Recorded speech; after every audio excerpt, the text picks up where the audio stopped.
Hey, welcome back to RamZland. Today I want to show you the difference between conductors and insulators. Check this out. So all I'm using in this demonstration is some aluminum foil, 2 glasses of water, and my neon power supply. The first step is to tear off a couple pieces of aluminum foil. Next, bend both pieces of aluminum foil over each end of your glass on opposite sides, so it looks like that. Third, fasten the leads of your power supply to the aluminum foil on the outside of the cup.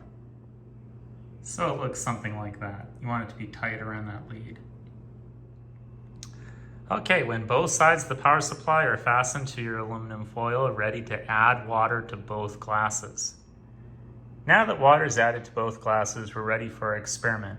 Now, I want to clarify what a conductor and what an insulator is. A conductor is a material that will carry a current of electricity, whereas an insulator will block the flow of electricity. In this experiment, the glass is an insulator. This wooden table is an insulator.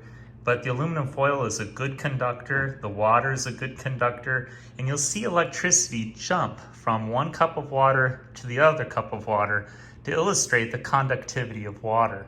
Check this out. Check it out.